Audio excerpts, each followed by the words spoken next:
Okay, so we've actually taken the serpentine belt off. There's a new bracket that goes on for a new idler setup, so we did take the old idler off and put in the new bracket that comes with the E-Force kit.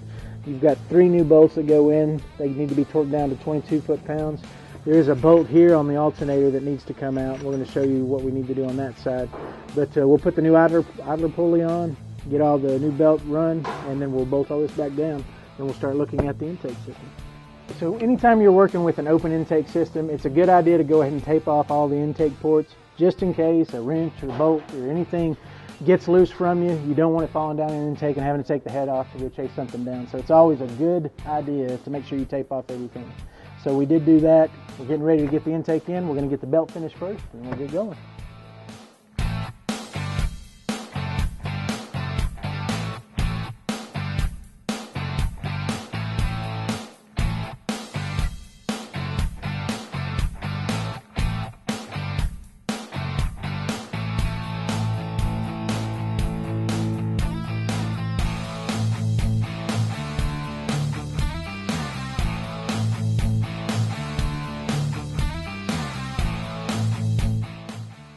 Okay, so as you can see, like I said, we already put our new pulley bracket on here.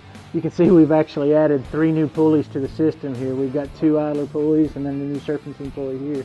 We're actually going to put the tensioner back on here in a sec. But all of these go back on, 18 foot-pounds of torque. Make sure everything's free spinning before you go too far. I think everything's good here. We're going to get ready to put the new tensioner on and get ready to put the intake in.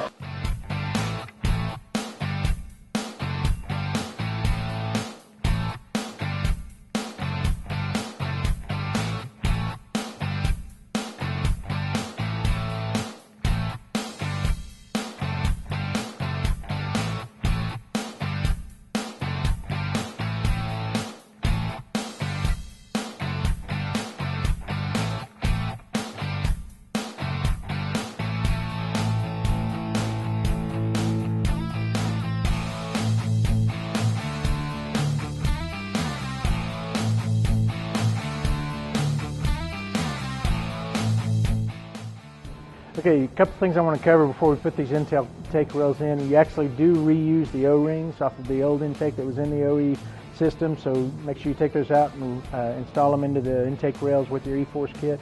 There's also a port on the end for if you're running a boost gauge. If you don't have it, make sure you put the plug in or you will have a bad vacuum leak there. So we've got all that taken care of. Both of the intake rails are ready to go in. So we're going to go prep the intake and put them in.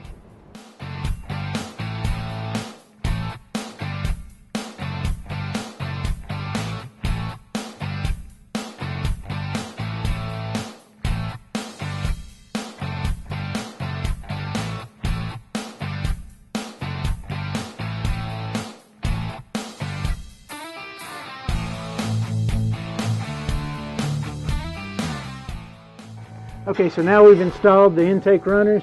Now each of these bolts down here, that's only 8 foot-pounds of torque, and what the instructions tell you to do is take everything down the line to 4 foot-pounds of torque and then come back and go 8 and go back and check everything. Make sure you don't over tighten this, because remember you're dealing with aluminum on aluminum, so you don't want to twist or spin anything out. So we've got everything torqued down. Now we're going to lay our wiring harness in and our vacuum hose, and we'll be ready to go.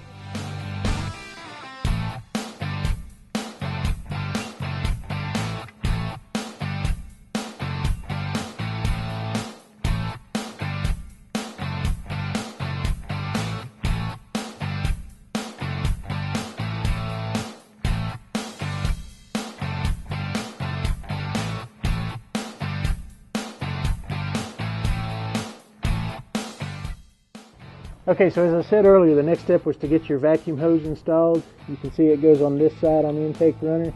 And then you have your wiring harness, that's the T harness that comes in, and all this is in your instructions. So you're going to want to go ahead and run it to the runner on the other side, because if you don't do it now, obviously once you get everything put on, it's going to be a real bear to get under there and get it hooked in. Now we did notice when we put this insulator in that the clearance back there is really tight. Maybe a good idea to go ahead and click in that wiring harness on that side before you put this insulator back in, and then put your vacuum hose on. Put a few zip ties on it to keep everything nice and tidy underneath. We hooked out all the wiring harness back up, and now we're ready.